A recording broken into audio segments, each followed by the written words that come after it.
Fala galera, Jesus Cop, estamos começando mais um Jesus Cop Podcast, seja bem-vindo. E esse podcast, segunda-feira, a gente sempre tem um convidado aqui muito especial, daqui a pouco eu já vou apresentar para você quem é que está aqui comigo hoje, mas eu queria já te incentivar, já curte isso daqui, depois deixa um comentário o que Deus ministrou ao seu coração ou sobre o assunto que a gente está conversando aqui e também se inscreve no canal, isso é muito bom. E olha, se você é abençoado pelo nosso conteúdo, tudo que a gente produz aqui, se tem feito a diferença na sua vida, tem uma forma de você nos ajudar. É isso mesmo, a gente tem a loja lá do Jesuscope, é loja.jesuscope.com e principalmente a gente distribui livros, literatura de qualidade para você crescer, para você se parecer cada dia mais com Jesus. E eu quero destacar o último livro que a gente lançou, Deus te fez de propósito. Como descobrir por que e para que Deus te criou. Eu escrevi junto com o Thiago. O Thiago é presbítero junto comigo aqui na família Jesuscope. E a gente tem conversado muito sobre esse tema, já há tempos estudando sobre propósito. Chegou a fazer um curso lá na mesa sobre propósito e agora se transformou nessa literatura. Eu queria te incentivar a pedir, tenho certeza que vai te ajudar aí a ter mais clareza do seu propósito e você vai estar abençoando toda essa galera por trás aqui que produz todo esse conteúdo. Beleza? Então vou deixar o link aqui na descrição para você pedir o seu aí. Então vamos embora, vamos pro podcast de hoje que tá demais.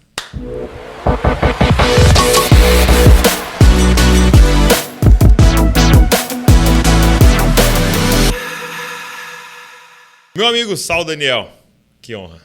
Prazer todo meu, sempre uma honra. Mister, você entendeu errado. Será? Essa ideia foi sua, a ideia desse nome foi sua. Será? Comendo parmegiana no estádio do Bragantino, você teve essa ideia desse nome genial. Sim. Claro que a minha ideia é dizer, eu entendi errado, gente, sou eu que não entendo nada. Era só você não, tema temos humilde. que dialogar com o público, dizendo que eles é que não entenderam. Eu lembro uma vez que a gente estava no evento lá em Salvador, e o Alessandro de Las Boas estava. Aí ele te encontrou e falou assim, cara, descobri que eu não sabia nada, que eu sabia tudo errado. Pô, Saulo, eu entendia tudo errado também, cara. Muito bom, muito Acabou bom. que não me pegou, né? Pegou. A galera fica repetindo muito isso. Toda vez que eu passo na rua, tem gente isso que eu ia te perguntar. Eu entendi errado. Que honra! Isso que eu ia te perguntar, a galera te aborda lá em Salvador? O tempo todo. Às vezes outro dia eu estava no teatro, e aí fui falar com uma pessoa e vi outra, eu entendi errado, Saulo. Tomara que tenha entendido a peça, pelo menos, né? Exato. Mas é muito legal, porque foi um quadro assim, ousado, né? Porque realmente o tema é ousado. Eu lembro do primeiro vídeo que a gente fez foi Salmo 23. Né? Não é possível que eu não entendi Salmo 23. Que é o único que eu sei. Eu não entendi o Salmo 23, não entendi foi nada da Bíblia. Então, foi muito uma legal. proposta. E assim, talvez foi um dos que mais pegou, porque realmente tinha uma outra interpretação, né? Mas o mais legal é esse estímulo ao estudo, né? Ao zelo, ao olhar para a palavra e falar assim, o que liberta é a verdade. Sim. A proposta dos quadros ela parte primeiro de uma consciência de humildade e de ignorância nossa. Eu gosto de dizer, todos aqueles quadros que eu faço com você, que a gente apresenta, são textos que, na verdade, eu já preguei daquele jeito que eu estou criticando. Então, eu não estou inventando a roda. Eu não estou dizendo, ninguém entendeu, só eu. Muito pelo contrário. Eu também entendi de outra forma e fui movido pelo Espírito Santo aí na fonte, aí na Escritura, a buscar contexto, a aperfeiçoar, a ver o que é, a tirar uma hermenêutica mais valiosa ali, mais preciosa do texto. E ouvir outras pessoas que já falaram sobre isso muito tempo antes de mim. Legal. Então, o que a gente traz aqui é fruto de muito estudo, fruto de muita pesquisa. E a gente está dizendo, olha, irmãos, eu fui o primeiro a entender errado esse texto e estou compartilhando. E como os vídeos normalmente têm 6, 7, até 10 minutos, não dá tempo da gente esgotar um tema. O mais valioso dos feedbacks que a gente recebe, que eu recebo particularmente, é dizer, Saulo, olha, seu texto me deu sede. Seu texto me despertou fome. Por causa do seu vídeo, na verdade, não o texto, mas por causa do seu vídeo, eu fiquei mais inspirado, me deu motivação para buscar e aprender mais. Eu comecei a olhar contexto, comecei a ler o texto inteiro, comecei a ver as dicas que você dá no texto, nos vídeos, para entender melhor o que o texto está dizendo e não ficar só escravo das pregações e das músicas que eu ouvia. Então, isso é o que conforta a gente. Sim. A proposta era, de fato, ousada. Tem muita gente que não entendeu a proposta. Acaba arrogante, você entendeu mais que todo mundo. A proposta não era essa, obviamente. É partir de um ponto de humildade.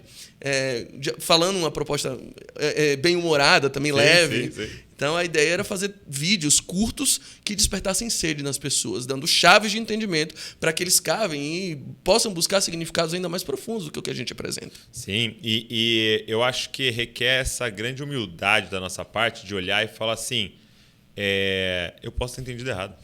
Óbvio. Porque eu olhar um tema desse, escrito lá, você entendeu errado, e na hora eu falar, isso é arrogância, já é uma arrogância, né? Porque... Cara, eu posso ter entendido errado, a gente está em constante... até uma máxima da reforma, né? Reformando e seguindo em reformar, porque a gente não foi glorificado. Obviamente. Outro dia eu estava fazendo uma live com um pastor amigo meu, e aí uma pessoa chegou e comentou, falou assim, então você está pregando o contrário do que você pregava antes. Aí eu peguei, estou, querida. Aí se prepare que semana que vem vou mudar de novo. Porque, graças a Deus, eu vivo em metanoia. Graças a Deus eu vivo numa transformação de mente em que vai me aperfeiçoando até o dia final. Sim. Eu gosto da ideia de Romanos 12:2, de que a partir dali eu entendo um postulado muito claro, de que Jesus não mudou minha vida. Paulo diz assim, não vos conformeis com o presente século, mas ele não diz assim, calma que Jesus vai te transformar. Ele diz, se transforme. Quem mudou minha vida fui eu. Como eu mudei minha vida? Ele diz, transformai-vos a partir da renovação do vosso entendimento. Cristo mudou minha mente e eu mudo minha vida. Uau. A partir da transformação de mente que ele opera em mim, eu tenho a ferramenta necessária para agir conforme a nova mentalidade que recebi dele. Então, Cristo muda minha mente, eu mudo minha vida. Eu transformo minhas ações e transformo o ambiente onde eu vivo. Entendi. Ele vai na central. Exatamente. Dispara o comando para que o corpo obedeça e para que eu tome que eu responda aquilo que ele primeiro fez por mim. Então, eu estou em constante mudança de mentalidade. Eu estou em constante arrependimento. Eu estou em constante metanoia. O meu grande medo não é chegar amanhã e despregar o que eu estou pregando hoje. Eu não tenho medo disso. O meu maior medo é chegar amanhã e olhar para o Saulo de hoje e não ver nenhuma diferença. É daqui a um ano eu olhar para trás, puxa, eu continuo exatamente a mesma pessoa. Ou seja, eu passei um ano inteiro sem ser transformado e sem ficar um pouquinho mais parecido com Cristo. Isso para mim é um medo. Sim. É estagnar, é paralisar. Sabe, poucas coisas são tão parecidas com o inferno quanto a estagnação.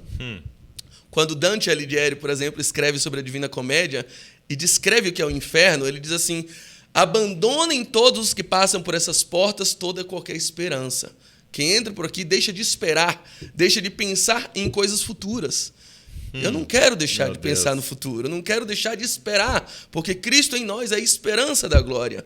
Cristo dentro de mim. Temos essa esperança abençoada que nos move, né? Perfeitamente. Então, estar se movendo, estar sendo movido, estar sendo moldado... Cara, é doido que você está falando do inferno, porque eu vi uma vez o Tim Keller expondo aquele texto do Lázaro e do rico. Sim. Né?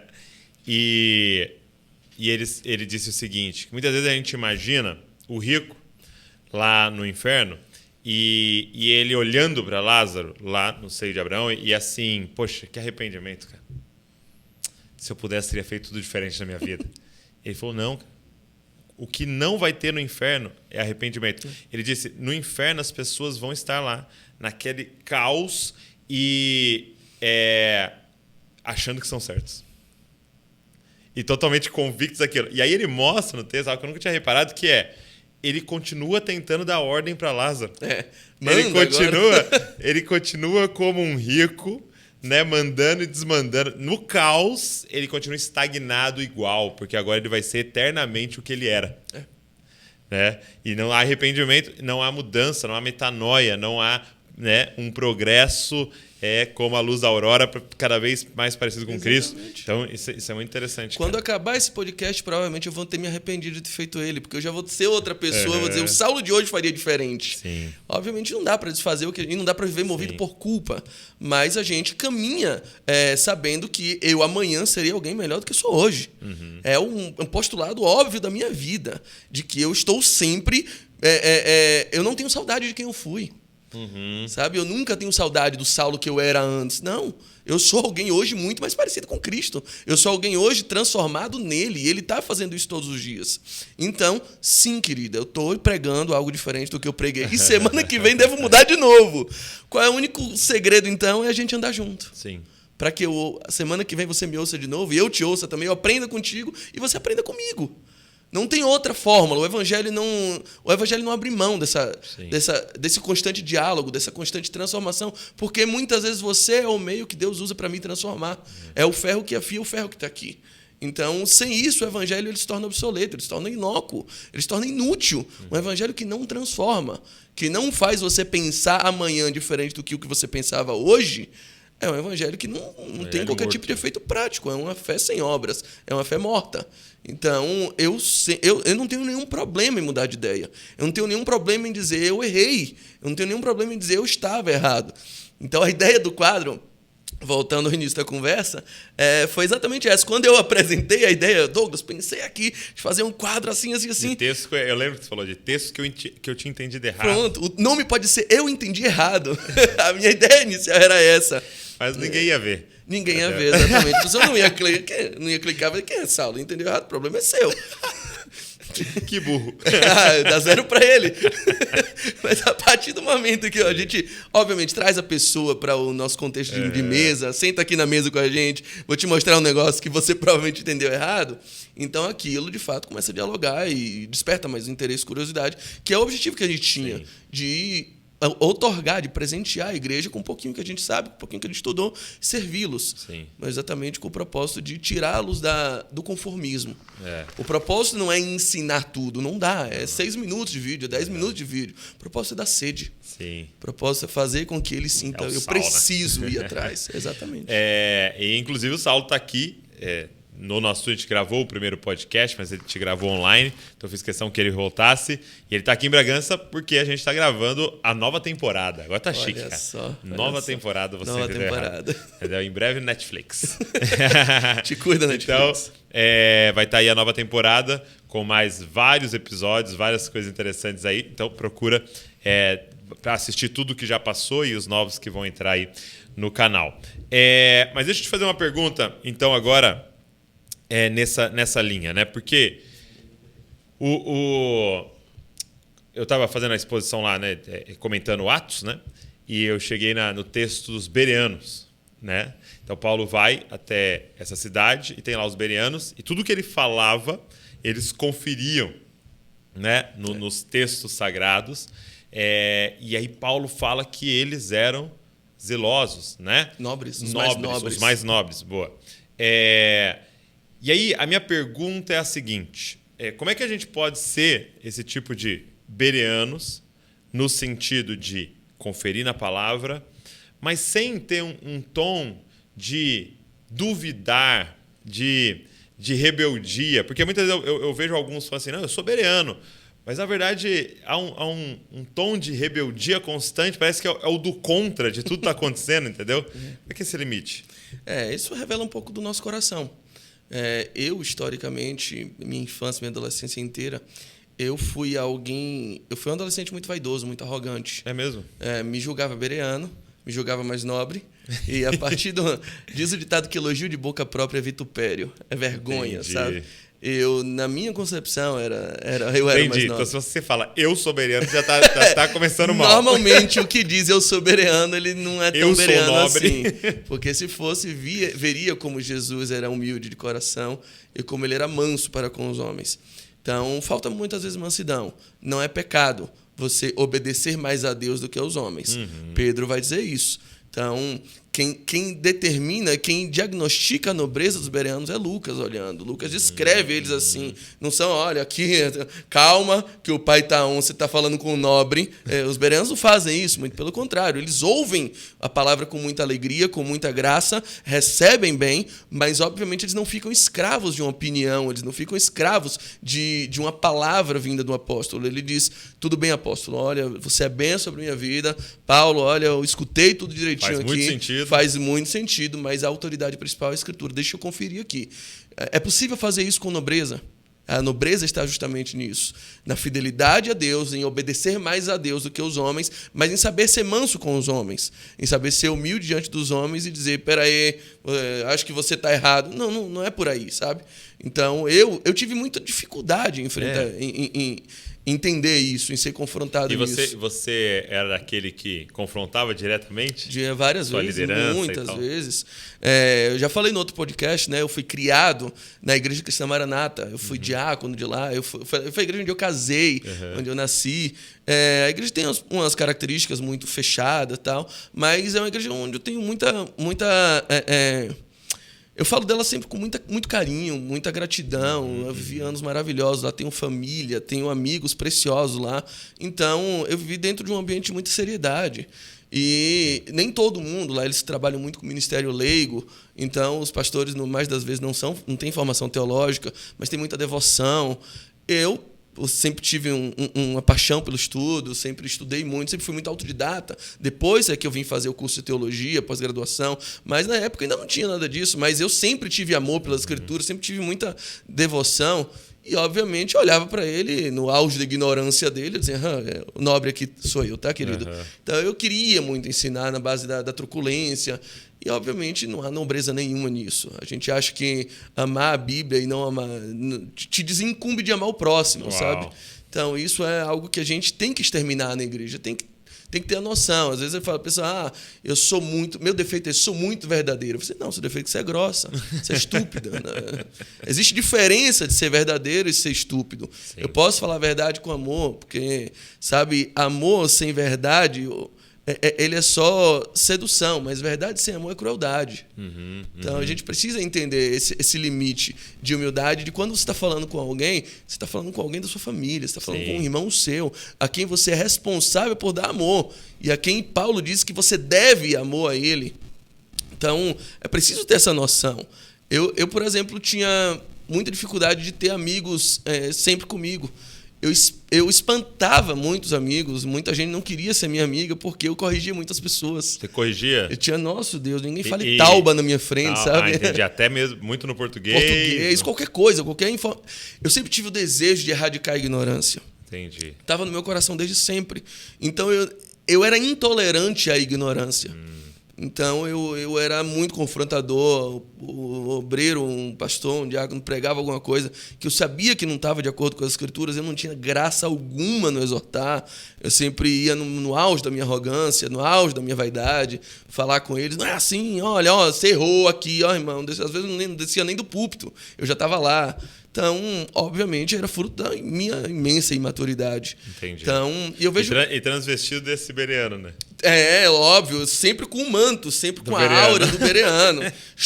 A Bíblia me autoriza a fazer isso. Não, a Bíblia não autoriza. A Bíblia autoriza você a exortar um outro com amor, sempre com graça, sempre sabendo as consequências das suas palavras. Muita gente, o que deve ter de gente ferida comigo aí, espalhada, deve ser muita gente. E, obviamente, eu sempre tento trazer elas, irmão, você conheceu um Saulo diferente, tá? Agora eu virei Paulo. Né? Agora eu virei... Você entendeu errado, já procura aí já procura. No YouTube. Saulo virou Paulo. Mas então, isso me deu muito trabalho. Entender esse componente da maturidade e de saber sofrer a causa dos outros foi algo que foi moldado ao longo do tempo. Mas você acha que passa por aquilo que a gente ouve sempre assim? A gente ouve num outro contexto, né? Que é um pouco de conhecimento...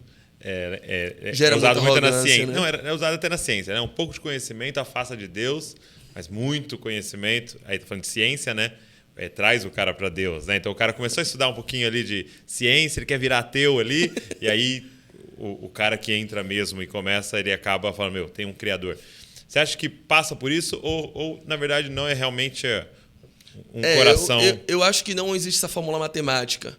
Tem muitas pessoas que têm pouco conhecimento e são extremamente devotadas. E quanto mais conhecem, mais devotadas ficam. Não vejo muito por isso. Eu vejo que o X da questão, o X dessa equação aí, é exatamente o componente maturidade.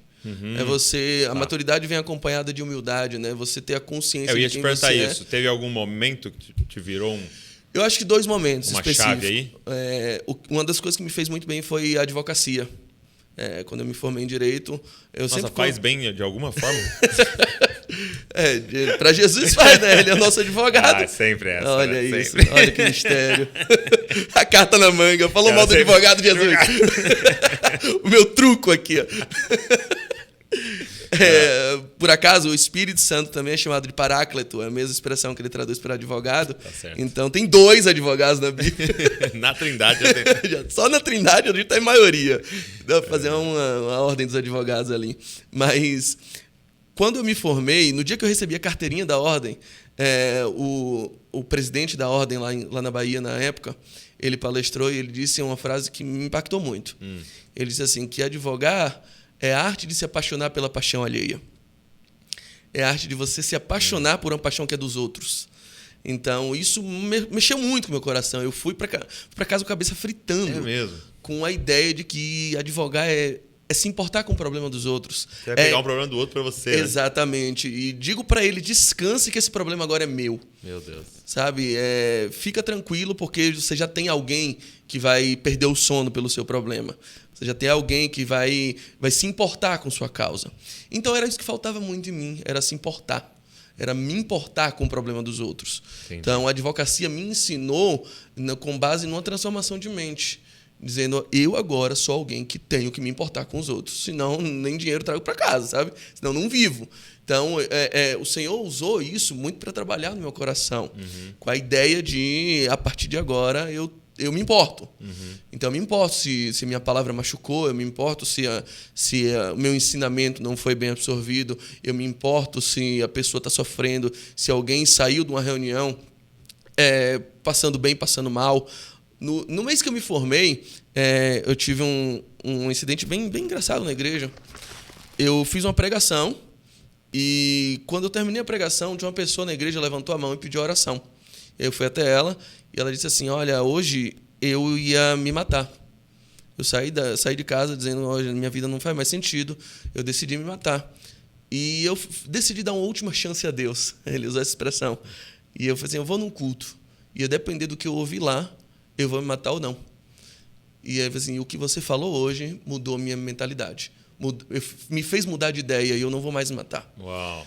Assim, desde aquele dia eu parto do pressuposto de que tudo que eu vou dizer no púlpito, tudo que eu vou dizer numa pregação, isso só para delimitar um ponto, pode definir a vida de uma pessoa que está assistindo.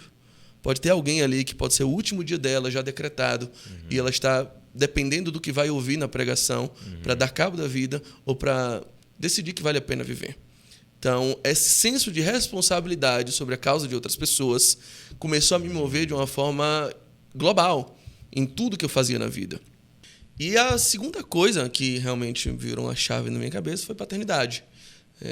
Quando eu virei pai, eu percebi que eu tinha que crescer. Que a gente não tem mais escolha. Não dá para ser criança quando tem uma criança dependendo de você. Sim. Então, a paternidade ela leva a alguns conflitos pessoais, alguns confrontos que a gente tem que se dar, tem que enfrentar de qualquer forma. Sobretudo porque, a partir daquele momento, você percebe que tem alguém se movendo por necessidade, o que demanda que você passe a se mover por responsabilidade. Uau. Você passe a ter o foco da sua vida voltado, inclusive, na necessidade de perder, muitas vezes. Sabe? Eu perco o sono para que ele não perca o dele. Quando o meu filho acorda 3 horas da manhã chorando, eu não quero levantar, eu quero dormir. Mas eu faço uma coisa que eu não queria originalmente fazer, que é levantar, ninar, brincar com ele até ele dormir de novo, às vezes trazer para minha cama. Por mais não recomendado que seja, às vezes é o que funciona. É o recurso final. É a apelação final. É o último Hadouken que eu tenho ali no meu life. E aí a gente faz isso. Não porque eu quero. Porque o adulto ele deixa de fazer sempre o que quer. Ele faz o que tem que fazer. Meu filho só faz o que quer. Meu filho só faz o que dá prazer a ele. Eu não faço muitas vezes o que eu quero. Eu faço o que eu tenho que fazer. Eu faço o que cumpre minha missão. E eu sou feliz fazendo isso. Eu nunca me arrependi um dia sequer de acordar 3 horas da manhã para pegar ele. E esse é um ponto interessante porque eu gosto de brincar assim com a frase: você não gosta dos seus filhos. Porque gostar implica em fazer seu gosto. Geralmente ele não assiste o que você gosta e te obriga a assistir do lado dele. Ele não ouve as musiquinhas que você gosta e te obriga a ouvir. Ele não vai aonde você gostaria de... Então, eu não gosto, eu amo.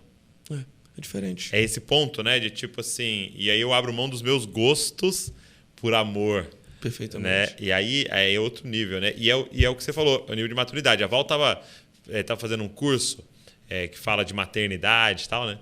E a mulher que está dando esse curso fez uma reflexão muito interessante, assim. Ela falando sobre maturidade e ela estava fazendo uma reflexão sobre a escola, né? Dizendo que nas salas de aula a gente tem todo mundo da mesma idade. Né? Então estamos lá na primeira série, na segunda série, terceira série, é dividido por idade, né? Então está todo mundo na idade igual. E aí ela trouxe essa reflexão. Só que maturidade não é acúmulo de informações. Exato. Maturidade é a capacidade de cuidar do outro. Perfeito. Então ela dizendo assim, quão saudável seria se você tivesse alguns mais velhos, outros mais novos, convivendo de tal forma que os mais velhos tivessem que cuidar desses mais novos. E isso iria gerando neles maturidade, que é o que acontece nas famílias, com os filhos e irmãos. Né? Perfeito. Eu vinha conversando no carro do aeroporto para cá, com o Fê e com o Ney, que foram me buscar lá. E a gente estava falando sobre competitividade. Eles falam, eu sou extremamente competitivo. Quando eu perco no tênis, eu perco no futebol, eu fico louco.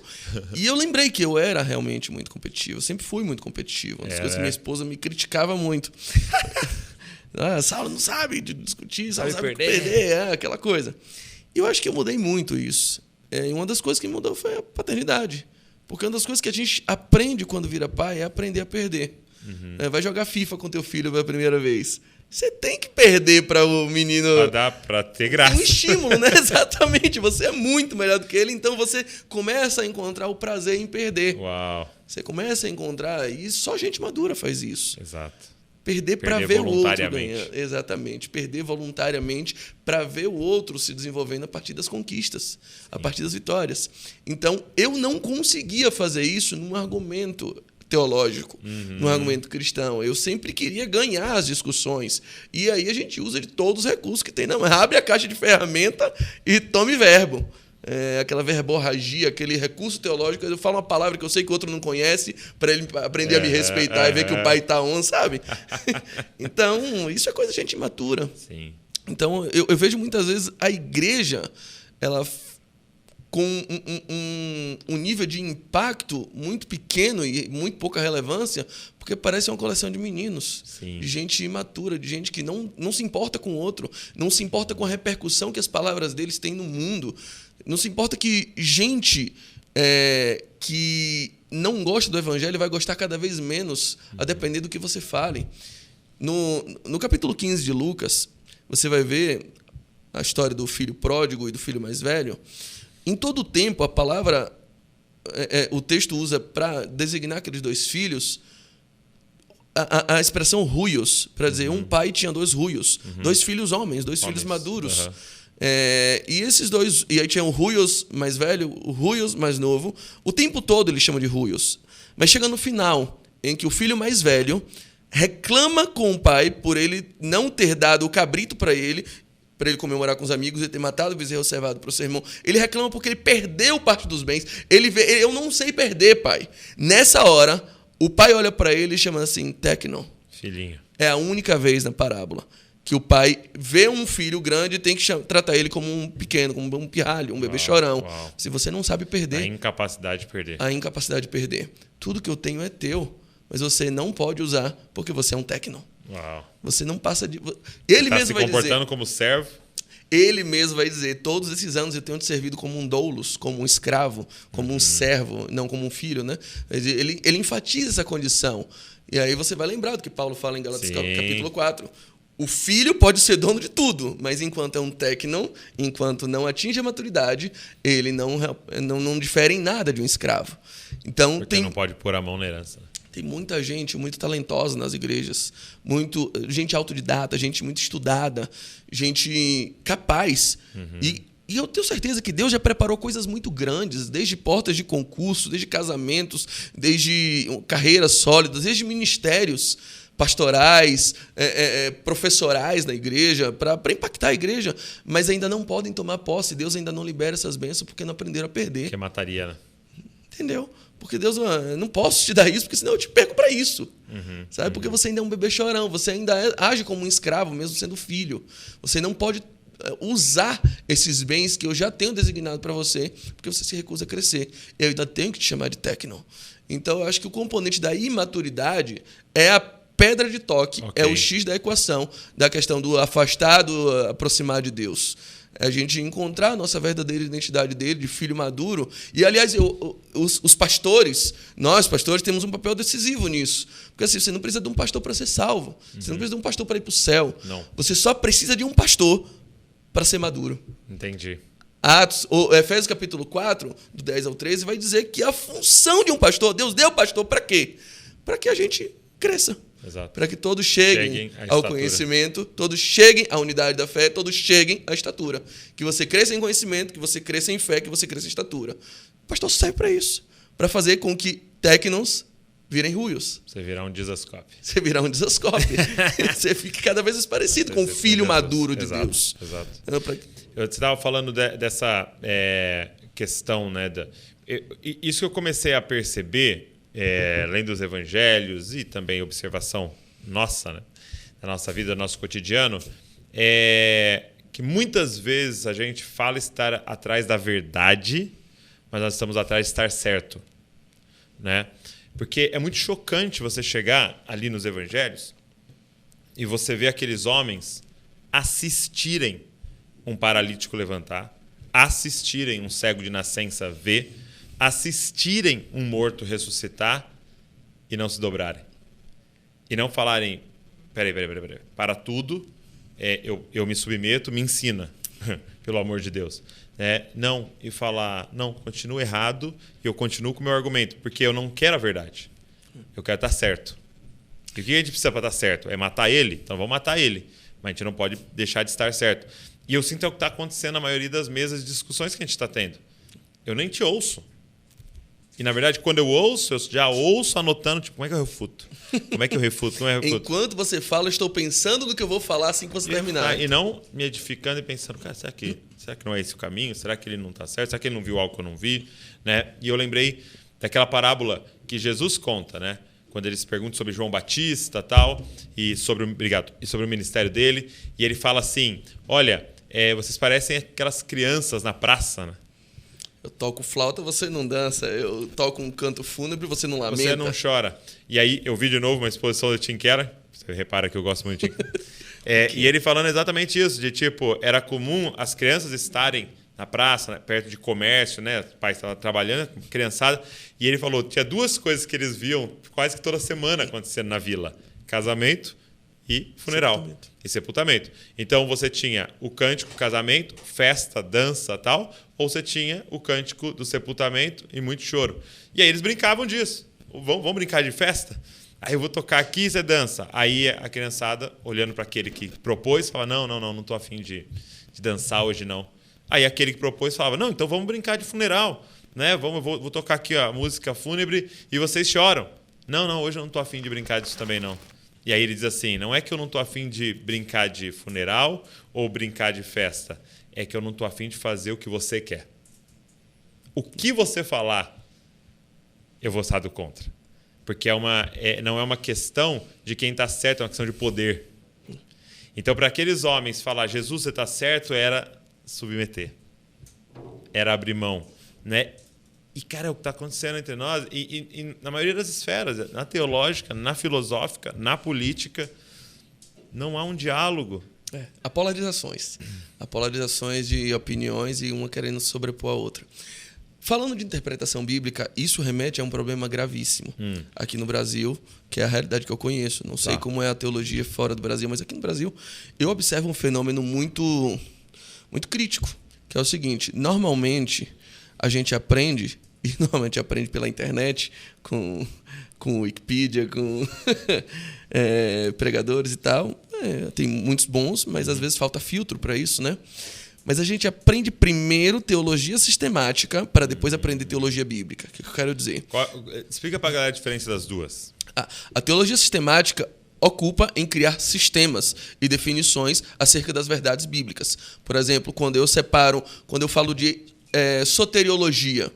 Há um sistema calvinista, há um sistema arminiano, principalmente os dois mais conhecidos. Ok. Há ramificações deles e não são os únicos. Mas, por exemplo, quando eu estou falando de calvinismo, arminianismo, eu estou falando de uma sistematização teológica, uma teologia sistemática. Entendi. Quando eu falo de teologia bíblica, eu estou falando de métodos pelos quais eu me dou a conhecer as verdades extraídas diretamente do texto. Eu estou examinando o texto bíblico. Quando eu falo de hermenêutica, quando eu falo de exegese, eu falo em teologia bíblica. Então, a teologia bíblica, ela se ocupa em entender o texto. Ok. A teologia sistemática, ela se ocupa em entender os sistemas formulados através das compreensões do texto. Escatologia, soteriologia, eu lembro que a gente estava estudando, eclesiologia. de soteriologia, a gente estudou justificação, regeneração, São pregação do sistematizações. evangelho. Isso, vai São sistematizações. fatiando. Por exemplo, a palavra trindade, ela não está na Bíblia. Você não vai encontrar a palavra trindade, é fruto de uma sistematização. E isso é muito bom. Sim. Porque a nossa, é como a gente entende, a nossa capacidade de assimilar informações. Então, isso está no ramo da teologia sistemática. Tá? O grande problema é, a gente se ocupa muito com a teologia sistemática e depois a gente lembra que talvez, quiçá, oxalá, talvez exista uma tal de teologia bíblica. Talvez valha a pena estudar um pouquinho o texto. Qual é o problema? É que a teologia sistemática, ela vicia. E ela te coloca lentes que fazem você só enxergar aquilo. Entendi. Minha cunhada, a esposa do Silas, meu irmão, a Aninha, ela tem um ditado que eu acho muito interessante, muito engraçado, que diz que para quem tem um martelo, tudo vira prego. Exato. Tudo vira prego. Então, assim, muitas vezes a gente vai ler a Bíblia dizendo fazer exegese, dizendo fazer hermenêutica, mas na verdade, eu só estou vendo como fazer aquele texto concordar com o calvinismo. Encaixar. Como encaixar aquele texto na minha soteriologia, dizer por que a Bíblia vai concordar com Armínio, sabe?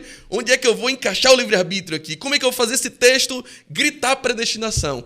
Às vezes, nossa exegese é só para isso. Entendi. Porque eu já estou com aquele viés, já estou com aquela lente que me condicionou a dizer que essa corrente é a verdadeira. E, um parêntese, no mais das vezes, as nossas sistematizações são uma tentativa de encaixotar Deus. Eu sou a favor da teologia sistemática, estudo muito teologia sistemática, mas, assim, é preciso entender que a nossa sistematização tem um limite e que Deus está solto. Deus não cabe nas caixas humanas. Tem uma hora que você vai bater e fazer igual a Paulo. A profundidade das riquezas, tanto da sabedoria como do conhecimento de Deus. Quão insondáveis são os seus juízos e quão deleitáveis são os seus caminhos. E quem conheceu a mente do nosso Deus? Ou quem primeiro deu alguma coisa a ele para que depois receba? Porque dele, por ele, para ele são todas as coisas. A gente tem que se prostrar em humildade e dizer não dá para capturar completamente a mente de Deus. Paulo Borges tem uma expressão que é muito interessante. Aliás, dá para merendar as frases de Paulo Borges com farinha e tem que ruminar várias vezes, né? Paulo é um presente de Deus ao Brasil, né? É impressionante. E ele diz assim que a nossa teologia muitas vezes se esforça e gasta toda a sua energia em construir definições humanas acerca de quem é Deus e se ocupa muito pouco em entender as definições divinas acerca de quem é o homem. Uau. A gente está o tempo todo empreendendo, fazendo com que a nossa empresa vire essa busca desenfreada por capturar Deus completamente, por dizer, eu entendi Deus, eu sei como Deus pensa. Brother, Deus pensa cada coisa. Então, assim, é forte o que eu vou dizer, espero ser entendido. Eu sempre falo em sala de aula que eu discordo muito da Bíblia. Tá dando uns cortes bons aqui no seu podcast. O primeiro né? Jesus não vai mudar a sua vida. Saulo disse. Agora, eu discordo da Bíblia. Eu discordo, mas discordo com muita veemência. Aliás, eu digo, se você ler 5 capítulos da Bíblia e não discordar de nada, provavelmente você está interpretando errado. Provavelmente você está construindo um Deus que pensa como você pensa, que gosta do que você gosta e raciocina como você raciocina. Parece com você. Que parece com você. Foi criada a sua imagem. Olha só. E não é assim. Assim como são mais altos os céus do que a terra, são mais altos os pensamentos dele do que são os meus. Sabe? Às vezes eu tenho que digerir algumas coisas, eu leio a Bíblia e paro e assim, peraí, Deus, eu faria diferente. Aqui eu pensaria de outra forma. Então, eu discordo de Deus em muita coisa. Naturalmente, a minha natureza, ela pensa coisas diferentes.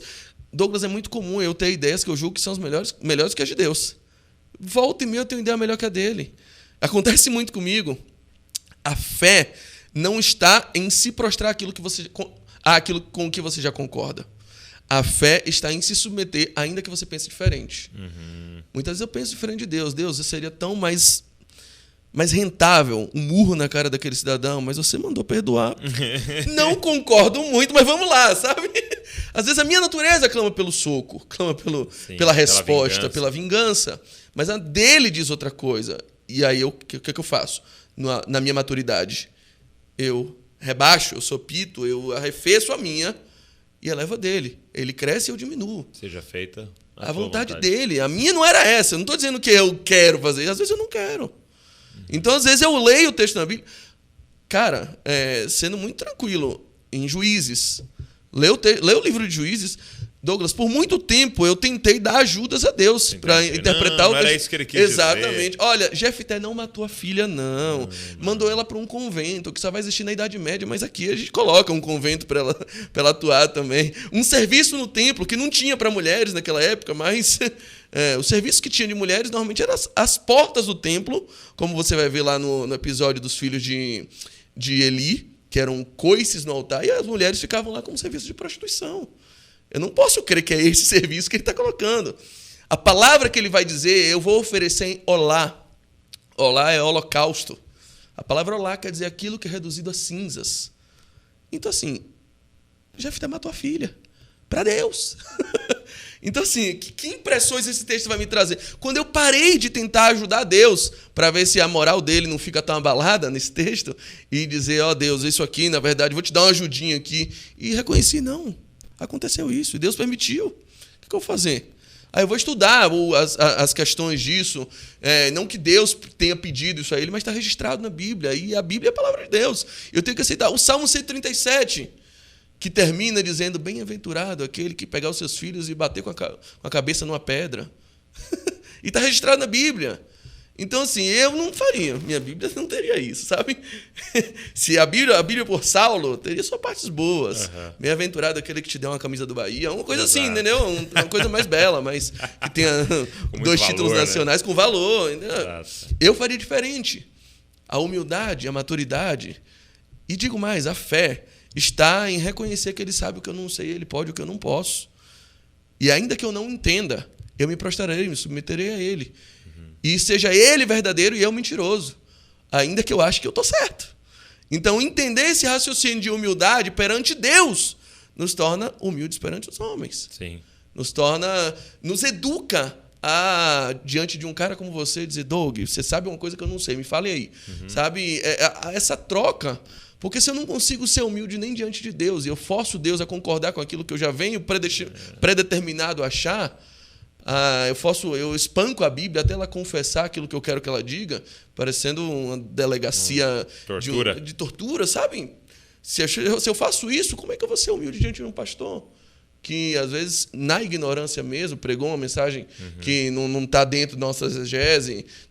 Então, como a gente vai primeiro para formar convicções e estabelecer caixinhas teológicas acerca de quem é Deus, para depois começar a estudar métodos de entender texto, fazer uma boa exegese, tentar buscar um argumento hermenêutico, a gente vai ler o que a gente já sabe, na verdade.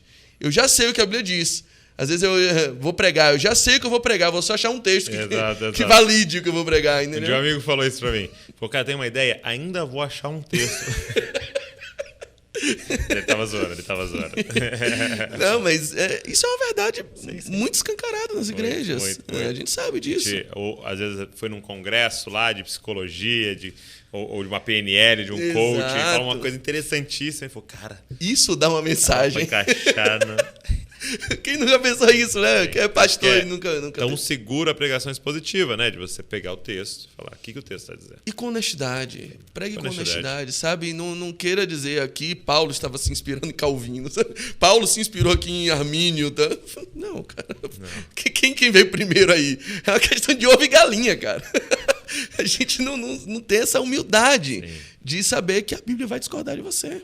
Sim. E que vai dizer coisas que você não gostaria que tivesse lá. Uma coisa que eu comecei a pensar, né? Às vezes você vê alguém falando, vamos dizer assim, a gente usa de forma muito banal isso, né? Mas como se estivesse falando uma heresia, né? Que eu creio que a gente usa de forma muito banal, porque às vezes se chama de heresia, mas foi um erro de interpretação e tal. Mas vamos usar o termo heresia, né? E aí eu fiquei pensando assim, né? Qual que é a distância minha para essa pessoa que falou essa heresia? Vamos usar um heresômetro, né? No heresômetro aqui, ó, qual que é a minha distância, né, para essa pessoa que falou essa heresia? Então, essa distância aqui, ó, tá? E aí eu sou obrigado a lidar com essa distância. Agora a pergunta é, qual é a minha distância para Cristo no heresômetro? Nossa. Quão herege eu sou diante de Cristo, de Deus, da verdade dele? E o que ele tem que suportar, entendeu? Em conviver comigo. E aí, às vezes, a gente não quer perdoar isso aqui, conviver com isso daqui, e a gente quer cancelar isso aqui. Entendeu? Cara, olha para você e Cristo. As asneiras que você fala diante de Cristo, as asneiras que a gente canta diante de Deus, dos anjos, entendeu? E a gente fala, não, com esse cara aqui não dá. Esse aqui é impossível, porque ele falou isso, falou aquilo. Então, é isso que você está falando, né? Sem amor, né? É a experiência da conversão de Saulo. Quando Saulo chega perto de Damasco, Jesus derruba ele, cai por terra.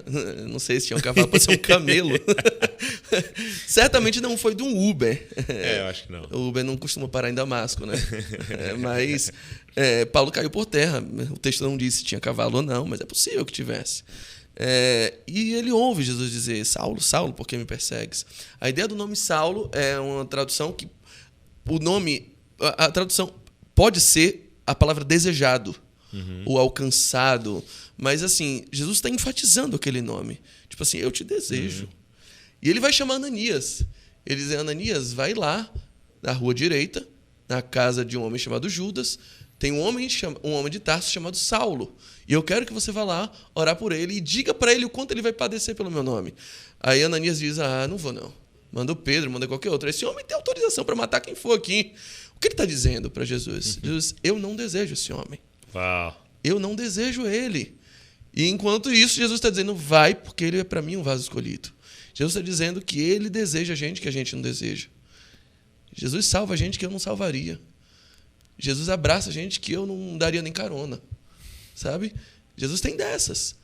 Quando Ananias entende isso, ele se prostra. Ele se submete e vai lá. E é engraçado porque Jesus diz o seguinte para ele. Ananias, é o seguinte. Esse homem agora está tendo uma visão que está entrando lá um homem chamado Ananias orando por ele. Então, assim, se você não for um mentiroso, sou eu. Ananias vai lá e começa o papo entre os dois, dizendo assim, irmão Saulo. Isso é demais. Irmão Saulo, ou seja, o evangelho se baseia em a gente aprender a chamar de irmão aquele que Deus chama de filho. Entendi. A gente se aproximar... Como se recusar a chamar de irmão quem Deus chamou de filho? Quem o pai chamou de filho. É o dilema do filho mais velho. Ele diz, esse teu filho gastou tudo. Aí ele diz, esse teu irmão estava morto e reviveu. É uma correção que ele vê no raciocínio. Você está raciocinando errado, cara. Há uma distância muito maior de mim para você e eu não me importo de estar na sua presença. Sabe? A gente se importa. Sim. Porque a gente acostumou com a ideia de que a gente encaixotou Deus no nosso cérebro. Sim. Que a gente esgotou Deus. Que a nossa teologia é a ponto de fechar todos os pontos e poder responder todas as perguntas do podcast, do fórum de teologia, de apologética. Quando a gente consegue responder todas as perguntas, como é que o índio da tribo do Tupã foi salvo? Essa resposta eu já tenho. Quando a gente consegue responder todas as perguntas, a gente encerrou Deus. Sim. E a partir disso, eu sou nobre. Sim. Nobre porque não vem com qualquer groselha não, que eu tenho a Bíblia aqui, sabe? A gente encerra Deus dentro das nossas gaiolas teológicas. Esse é o grande problema. E talvez um dos maiores desafios da interpretação bíblica. Sim. Alguém já disse que o maior inimigo da verdade não é a dúvida, são as convicções. Quando você está convicto, você estaciona. Acabou. Não tem mais diálogo. Você encerra o diálogo. Sim. Então, às vezes, você está tão distante da verdade que não se importa em dar mais nenhum passo em direção a ela. Porque você está... Quando você admite a possibilidade de ainda não ter chegado lá, quando você admite que você ainda está no caminho, você está sempre andando, você está sempre caminhando. Eu falei isso algumas vezes no podcast, mas é legal repetir, porque às vezes as pessoas não estavam em outros.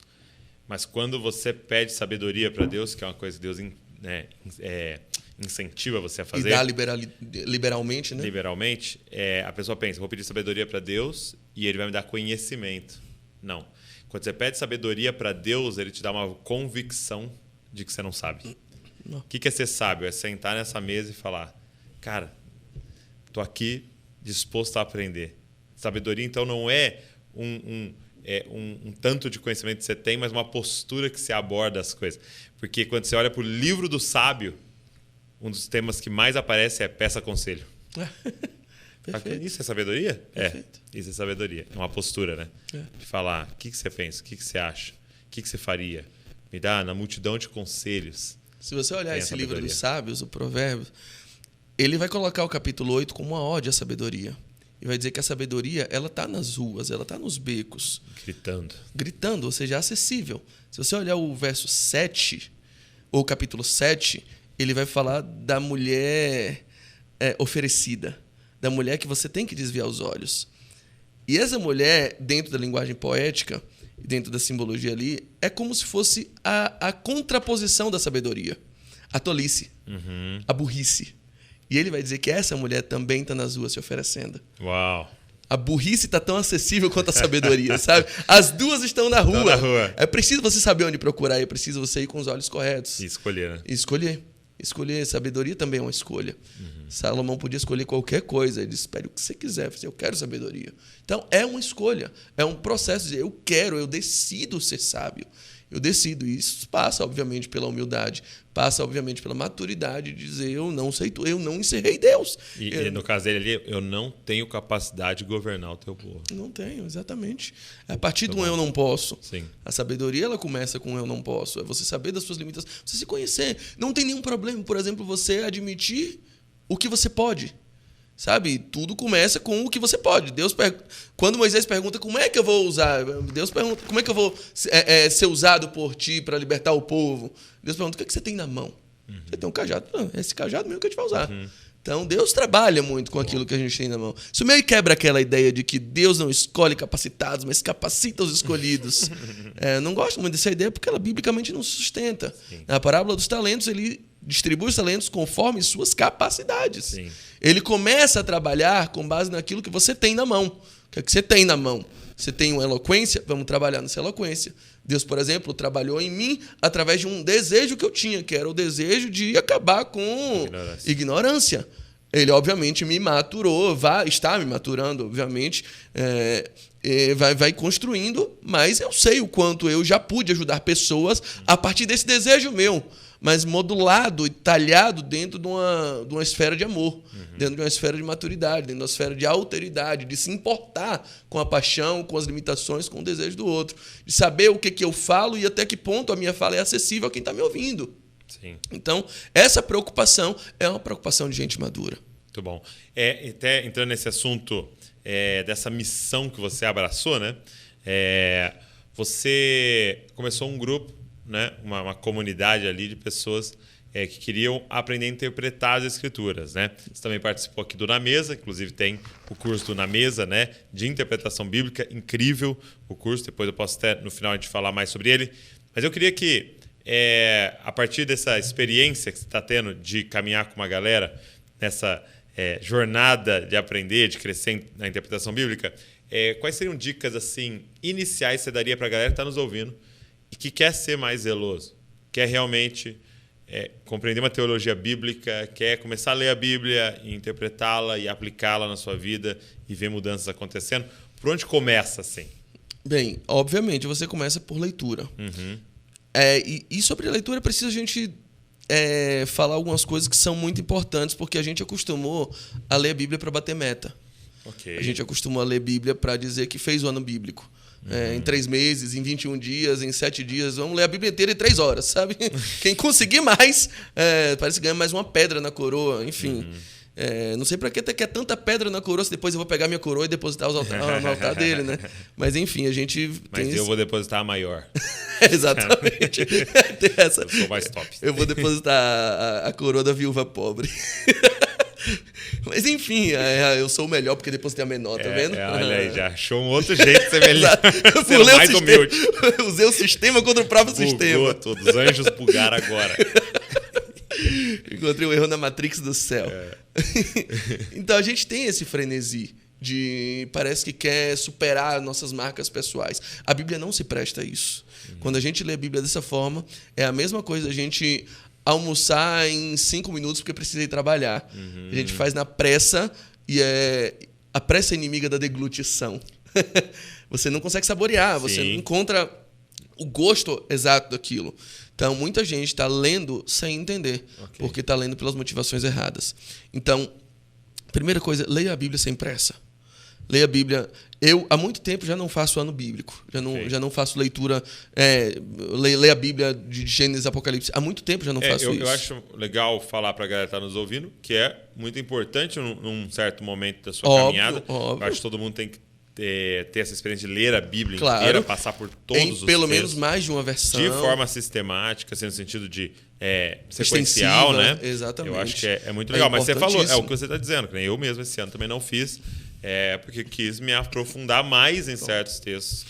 Hoje eu me dedico a literaturas específicas na Bíblia. Por exemplo, eu agora paro para estudar mais profetas menores. Eu estou me aprofundando mais em históricos. Não, agora eu estou mais em históricos. Principalmente Reis e Crônicas. Eu estou tirando um tempo para merendar ele um pouco, com um pouco mais de gosto, para entender diferenças.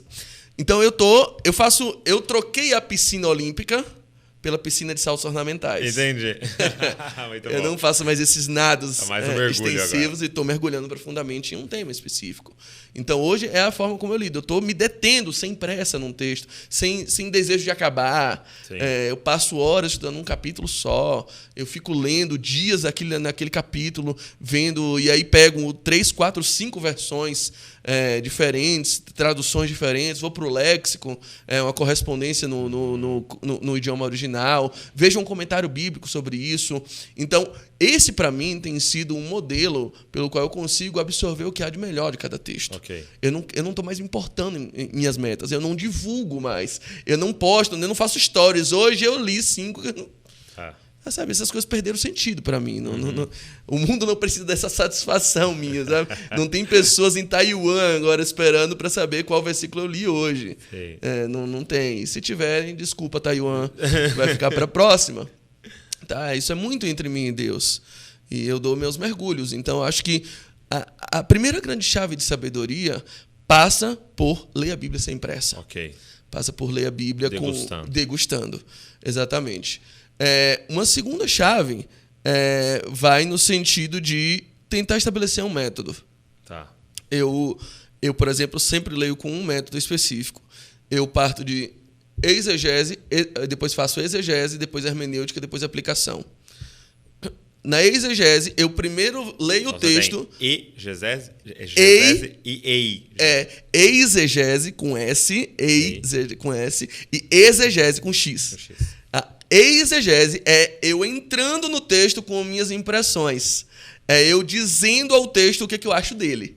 Então, às vezes, eu faço... chamar eugegese. Pode ser, talvez. Você daria uma boa pessoa para nomear os conceitos teológicos. O naming, né? Pegar os naming rights dos cursos de teologia vão ser seus agora. O mundo tá aí para ser mudado mesmo.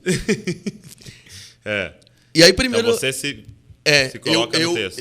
Eu cravo quais são as primeiras impressões. O que eu acho daquele texto. Daí vem muitos você entender errado, sabe? Esse texto é isso. E aí depois eu começo a ver métodos. Eu faço perguntas ao texto. O que ele falou de verdade? O que ele quis dizer? E como é que isso fala comigo hoje? São as 3 perguntas que eu tento responder ao longo do texto. De novo. Primeiro... O que ele de fato falou naquele momento. Ou seja, histórico, eu pego quem escreveu, para quem falou. Eu vou na casa do Dr. Brown, pego o DeLorean e vou até aquele momento. Quem entendeu De Volta para o Futuro vai assistir, porque é filme obrigatório para todo ser humano. Eu vou fazer uma viagem no tempo Tá. e tentar me colocar na condição de quem estava ouvindo o que aquele cara estava pronunciando. O que soava isso para ele? Sabe? Como é que ele se sentia ouvindo aquilo naquele momento? O que aquele autor... O que estava acontecendo o naquele que lugar? estava acontecendo naquele lugar. Aí eu volto leio o contexto redacional, 2 capítulos antes, 2 capítulos depois, vejo qual é o assunto que está ali em voga, tento dar uma mergulhada, às vezes articulando 3 ou 4 versões para ver a melhor tradução possível do texto. Vejo o contexto geográfico, o contexto temporal, em que época ele falou isso. Por exemplo, quando eu estou lendo Profetas Menores, eu sempre vejo se ele é um profeta do Reino do Norte ou Reino do Sul, quem era o rei da época, qual é o contexto temporal, se é antes ou depois do exílio, se eles já tinham voltado do cativeiro, se estavam indo para o cativeiro. Então, tudo isso eu pergunto para entender o que ele de fato falou. Aí depois eu pergunto o que ele quis dizer. Qual é o princípio eterno que está encerrado ali e o que ele estava defendendo naquele momento, que é defensável em todas as épocas. Por exemplo, Paulo vai dizer em Coríntios 11 que é desonra o homem ter cabelo crescido. Em todo e qualquer tempo é desonra o homem ter cabelo crescido, porque Samuel e Sansão tinham cabelo crescido e era a honra deles. Entendi. Em ter cabelos crescidos. Então eu parto do pressuposto que esse não é um princípio universal, que o princípio não é esse, mas o princípio é que o homem que serve a Deus, o amigo de Deus, seja alguém irrepreensível diante de uma sociedade. Samuel e Sansão, e contexto exatamente, onde estão inseridos, que eles sejam irrepreensíveis. Então, isso vai mudando de acordo com... Mas o caráter de não repreensão, de você ser um espelho, de você ser um modelo social, isso permanece de acordo com a cultura que você está inserido. Então, aí eu entendo o que ele quis dizer. O que ele está defendendo naquele texto. Qual era a intenção ali? Qual era a intenção. E, por último, eu vejo como aquilo fala para a minha vida. Como é que aquilo repercute nas necessidades contemporâneas da igreja. Como isso pode ser... Como o verbo pode se transformar em carne. Como aquilo pode sair do papel e ganhar contorno de vivência. Por exemplo, quando Jesus se assenta com publicanos e pecadores e isso causa escândalo para os fariseus e publicanos, eu paro e penso, quem hoje seria escandaloso para Jesus se ele sentasse e comesse? Que tipo de pessoas Que mês hoje? ele estaria hoje? Em que mês ele estaria Qual hoje? casa ele entraria hoje? Né? E que assustaria pessoas por ele estar lá. Assustaria pessoas da estirpe religiosa que eram os fariseus e os escribas. Então, essas aplicações é a necessidade de trazer o texto para o contorno vivencial e para que ele dialogue com as necessidades. Então, esse é um método que a gente pode estabelecer fazendo as perguntas necessárias ao texto. E uma última dica é: saiba que você não vai andar sozinho. Busque ajuda. Aí, comentários bíblicos, dicionário bíblico, tudo isso é muito bom, porque enriquece. E a partir das suas exposições, a partir das suas conclusões, você confronta ela com pessoas que já estudaram esse texto antes também. Então, entendi isso aqui do texto. Vamos ver se mais gente entendeu como eu, para ver se eu não estou isoladão nisso aqui, para ver se eu não estou incorrendo em algum erro essencial na análise do texto. Então, é legal quando você interpreta algo, né, e tira uma conclusão ali depois de toda essa... E aí você vai pro livro olhar e o cara descreve exatamente o que você falou e fala, isso é uma heresia do ano. Isso é maravilhoso. Isso aí já foi vencido pelo queimado. Desde o quarto século não se pensa mais assim. Maravilhoso. Né? Aí você dá reset em tudo. Peraí, vamos lá. Onde foi que eu errei no processo aqui? Repita todo o processo. Muito bom. Inclusive, gente, abrindo parênteses, todos esses termos desse método que ele está falando, ele ensina Na Mesa, aqui no nosso curso Na Mesa, de interpretação bíblica. Você vai sentar à mesa com o Saulo e ele vai te explicar sistematicamente cada aula falando de e várias outras coisas, são 15 ou 16 aulas tem de interpretação bíblica. Então, eu vou deixar o link para vocês aqui na descrição. Se inscreve aí para você poder fazer esse curso. Se você se inscrever hoje, você começa hoje mesmo, porque estão todas as aulas lá gravadas, altíssima qualidade, tudo muito rápido, aulas mais rápidas para você ir direto ao ponto, valorizar o seu tempo aí, vai te ajudar muito nesse processo que a gente está conversando. Então, você tem desejo de crescer, de aprender mais e mais, a interpretar, encontrar a verdade ali no texto, eu quero te desafiar, te convidar a fazer esse curso aí. Vou deixar na descrição aqui. Última questão que eu queria que você falasse antes da gente ir embora. Eu tenho perguntado isso para a galera, tem sido muito bom. 3 livros que você indicaria para os nossos ouvintes e galera que está nos acompanhando aí. Em primeiro lugar, sem dúvida nenhuma, indicaria O Pequeno Príncipe. Pequeno Príncipe. O Pequeno Príncipe. É mesmo? Sem dúvida, sem dúvida. Quem não lê O Pequeno Príncipe, acho que não entendeu o conceito de fé ainda. O Pequeno Príncipe é um livro sobre relações, sobre maturidade, sobre entrega, sobre personalidades. O Pequeno Príncipe é um livro que me cativa muito e eu reli depois da paternidade e ele passou a fazer muito sentido na minha vida. Uma das coisas mais legais assim, é sobre o conceito de cativar. O Pequeno Príncipe encontra uma raposa e aí ele chama ela para brincar e aí ele diz, vai brincar comigo? Ela diz, eu não posso, você ainda não me cativou. E aí ele diz, o que é cativar? Cativar é criar laço. É quando você perde tempo com a pessoa, você investe o seu tempo nela. E eu vou te dizer, hoje para mim, você é como um garoto no meio de 1 milhão de garotos. E eu, para você, sou como uma raposa no meio de 1 milhão de raposas. Mas a partir do momento que a gente cria laço, que a gente se cativa, eu me torno única para você e você se torna único para mim. Uau. E aí, a partir disso, a gente está cativado e você pode brincar comigo, eu posso me entregar a você.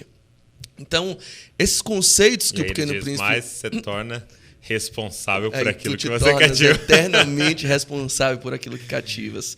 Esse conceito de responsabilidade nas relações descreve muito o corpo de Cristo. Eu vejo muita ligação ali com o que é a cristandade, com o que é a mesa cristã, com o que é a necessidade de cativarmos uns aos outros. De que o principal do evangelho é isso aqui, é investir tempo um no outro, é gastar tempo. A principal riqueza que eu levo para Salvador é o tempo que eu passei com vocês. É o tempo de mesa, é o tempo que eu ouvi Douglas falando, é o tempo que você me cativou e que eu acabei te cativando também. E aí podem existir 1 milhão de barbudos no mundo, mas você se torna único para mim, eu me torno único para você, sabe? E a nossa relação com Cristo é muito assim. Às vezes a gente não consegue orar porque a gente não consegue entender o conceito de investir tempo nisso. E quanto mais eu invisto tempo, mais eu cativo ele, mais ele me cativa. E podem existir 1 milhão de deuses nos panteões da humanidade, mas ele se torna único para mim. E eu me torno único para ele. Deus começa a falar comigo de um jeito que ele não fala com mais ninguém. De uma forma tão íntima, tão própria, tão customizada, tão peculiar, que eu me torno só dele. E aí eu posso dizer, como a noiva diz no Cantar de Salomão, eu sou do meu amado é meu. A gente tem uma relação tão única que eu sou inconfundível para ele, ele é para mim. Então, o Pequeno Príncipe ele fala sobre relações, ele é preciosíssimo. Um outro livro que me impactou muito e eu recomendei ele uma vez para você foi O Pastor Imperfeito, do Zeca Swine. Ele, algum tempo atrás eu li e ele sempre me... Volta e meia eu volto para ele me confronta muito, me dá vários socos no estômago, sabe? Ele começa a partir de uma perspectiva em que ele diz assim, quando eu me tornei pastor era como se eu estivesse no Éden, num paraíso. E um dia... a serpente olhou para mim e disse assim, você pode ser como Deus no seu ministério. E eu fui tolo e acreditei. Ele fala da saga da desconstrução dos sonhos dele enquanto pastor, enquanto é muito forte. É um livro realmente que me confrontou muito e eu recomendo muito. Todo pastor, seja com 10, 15, 20 anos ou 20 minutos de ministério, por favor, leia o quanto antes, porque ele tem missões. Ou se você tem clareza que você tem um chamado para isso. Perfeito, exato. Leia antes. Até você já vai para o ministério vacinado e dosando bem exatamente suas expectativas e quanto você tem a esperar sobre ele. E eu acho que um terceiro livro que eu posso mencionar talvez seja o Deus Pródigo, do Tim Keller. É um livro que realmente me impactou bastante. E o Aldair indicou esse também. O Aldair indicou, foi? Ele é maravilhoso. Meu Deus, esse livro mudou muito minha vida também. Me fez repensar minhas perspectivas diante de Deus. Se como servo ou se como filho. O que é que eu queria ser diante dele? Se eu queria ser alguém servo que trabalha para merecer aquilo que eu exigia dele, por um salário, ou um filho que desfruta de uma relação de cativar entre pai e filho. Então, esses 3 livros eu acho que são indicações de livros que vieram ao meu coração agora, muito bom, mas que mexeram muito comigo ao longo da minha vida. Poxa, meu amigo, muito obrigado. Muito feliz de você estar aqui, de gravar essa nova temporada aí de Você Entendeu Errado para a galera. Com certeza. Deus vai abençoar muito o pessoal, e que Deus continue abençoando você, te usando poderosamente, você e sua família, comunidade que você auxilia lá, pastoreia, junto com o pastor Diogo. Um abraço em todos lá. Obrigado, viu? Sua amizade me abençoa muito. Nossa comunidade está de portas abertas. Espero que não tarde em você ir a Salvador. Vou lá. Vai ser uma honra muito grande. É uma honra participar do Dizascope. É uma família que eu tenho aqui em Bragança Paulista. Sempre é um prazer para a gente servir. Muito bom. E você que acompanhou a gente até aqui, obrigado. Deixei 2 indicações para você aqui. Deixei o livro Deus Te Fez de Propósito e também o curso do Saulo de Interpretação Bíblica. Os 2 links estão na descrição. Cara, deixa um comentário aqui. O que Deus ministrou seu coração durante todo esse papo aqui. Curte o vídeo, também se inscreve no canal. E Deus abençoe você. E não se esqueça que você é uma cópia de Jesus. Valeu!